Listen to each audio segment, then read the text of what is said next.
My name is Peter Goetje. I'm a director of the Nordic Cochrane Center in Copenhagen and professor of research design and analysis at the University of Copenhagen. 2 years ago, I found out that our prescription drugs are the third leading cause of death after heart disease and cancer. Our drugs kill around 200,000 people in America every year, and half of these people die while they do what their doctors told them. So they die because of the side effects. The other half die because of errors. And it's often the doctors that make the errors, because any drug may come with 20, 30 or 40 warnings, contraindications, precautions, and so on. No doctor in the world knows about all this. So they give patients drugs that they should not have given them, that interact dangerously with other drugs or food items or so on.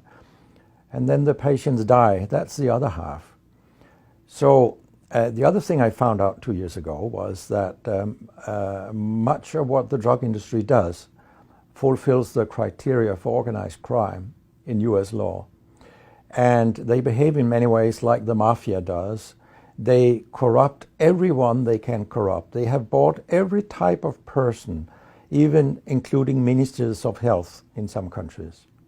So there is a huge amount of corruption. In my country, for example, Denmark, we are regarded as having very little corruption.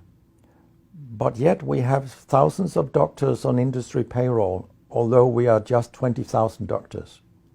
So this is an effective kind of corruption. The drug industry buys the professors first, then chiefs of department, then other chief physicians and so on. They don't buy junior doctors.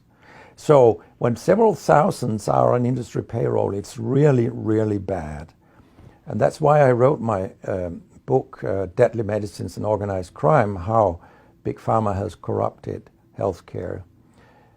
I hope to convince patients not to take so many drugs, because so many die from the drugs they take. In my country, people take so many drugs that every single citizen can be in treatment with 1.5 drugs from they are born till they die. This is incredible. And drugs are not that helpful. And they kill very many of us. We know that. That's why drugs are the third major killer after heart disease and cancer. So what we need in the coming years is to take far fewer drugs than what we do currently. If we did that and we were careful, then we could live longer and live better lives. Because drugs have many side effects, and patients often don't realize that when they become worse, that it could be a side effect of the drug, which they continue taking because that's what their doctors tell them. So when I was a specialist in internal medicine, what I very often did was that I stopped a lot of drugs, particularly in elderly people, and it's quite revealing to see a bedridden elderly person come into your ward, and when you stop the drugs, I mean, that person becomes many years younger. And many of these drugs affect the brain, and old people tolerate that very, very badly. They fall, and when they break a hip, 1/4 of them die. And for example, antidepressant drugs are used in more than 10% of our elderly. And they seem to kill 3% of them every year. I mean, if 100 old people take an antidepressant for 1 year, 3% of them will die because they fall and break their hip. This is a huge death rate. So a lot of other drugs than antidepressants also make people fall and kill them. And they may affect your cognition, your memory, and all these things. And then they interact in ways that we know almost nothing about. Very many elderly, they take more than 5 drugs a day. And we actually don't know how these drugs interact with each other. What we do know is that all drugs have many effects in the body, and some of them interact also in their metabolism.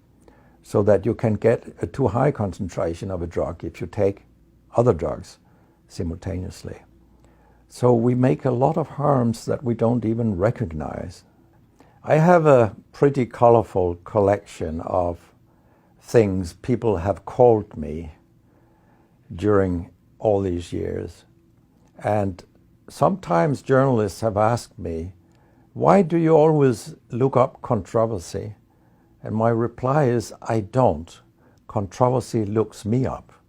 Because it's not popular to tell the truth in healthcare. You will get a lot of enemies, because a lot of people make money on false premises, doctors and industry alike. And our drug regulators and our politicians, they are on board on this wagon. So very few people are independent of money in healthcare.